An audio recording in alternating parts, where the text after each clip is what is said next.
वेद अविनाशिनं नित्यं य एनम् अजम अव्ययम कथम स पुरुषः पार्थ कम घातयति हंतिकम.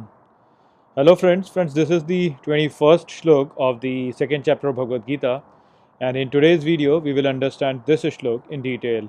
So let's first go over its meaning. So the shlok says Veda Avinashinam Nityam, which means knower of the indestructible eternal, Ya Enam Ajam Avyayam, which means which is unborn and does not weaken, Katham sa Purushah Partha, which means, O Parth, how does that person kam ghatayati hantikam, which means causes to hurt someone or kill someone.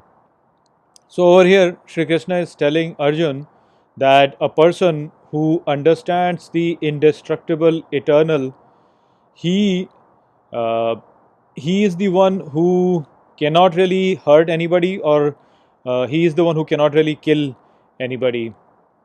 So the problem that we all face in our life is, and Sri Krishna has mentioned that earlier also, that we think that we are our body.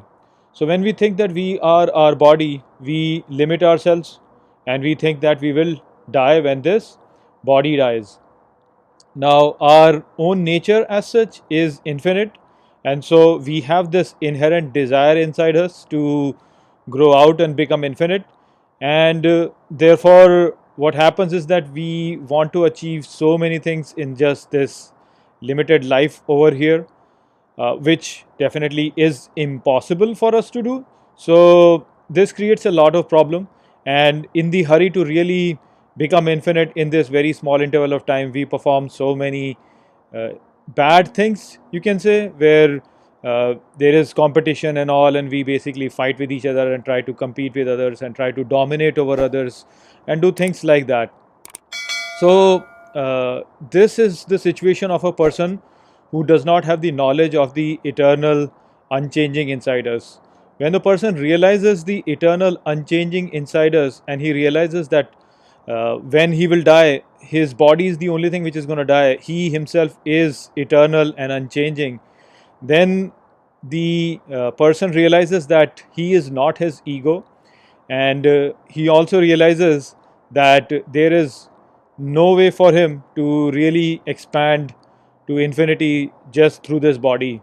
There is already an infinite thing or entity which is inside him, and once he gets in touch with that infinity, then he does not really need anything else from the outside world. So the person realizes that he is Atma, the reality inside every one of us, which is eternal, which is unchanging, and which is pervading this whole universe.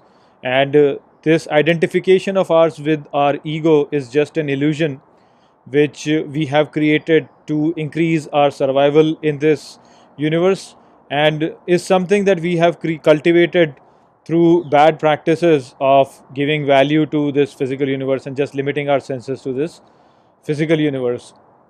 So once the person realizes that he is not his ego and his ego is gone, then he becomes completely in touch with the Atma, which is the divinity inside. And basically, what happens is that whatever he does, he is not doing it for his own personal ego or to satisfy his ego, to satisfy his own pleasures, satisfy his senses. So he stops doing work for that, and any work that is done without any personal gain, without any intention of a personal gain, is a work which is basically performed by God Himself. So that internal divinity which is inside us, it starts acting through us in this universe, and we start fulfilling the will of the God.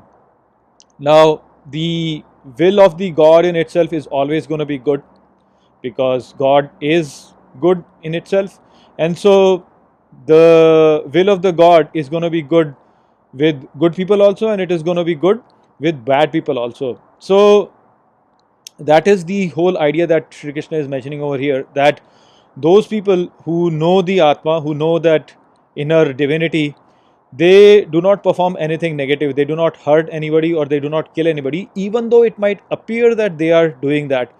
and that is because the will of the God is always good. It will do good to good people, and it will do bad.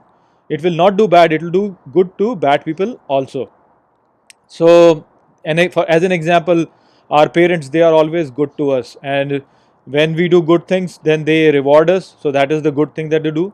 When we do bad things, then they scold us. So that scolding might appear to us as if they are doing bad to us, but in reality they are still doing good to us, because by that scolding we will realize our mistake and then will not do those things in future, which will eventually be good for us in our life. So in the similar way, the people who have realized the self, who has realized the Atma, they cannot really provide any bad thing to anybody. They cannot really hurt anybody, and that's why Shri Krishna says, how can he hurt someone, or how can he kill someone? So basically, the hurting over here part can be explained because even though it might seem that he is hurting, but that person really is not hurting. It's still doing the thing which is good for that person.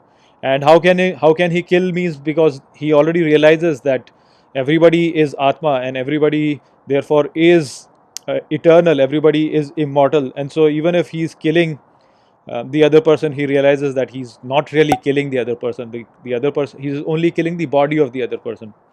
So that is the message that has been provided in this shlok. I hope I have explained this shlok well to you. With that, I'll close this video. I'll see you all in the next video. Take care.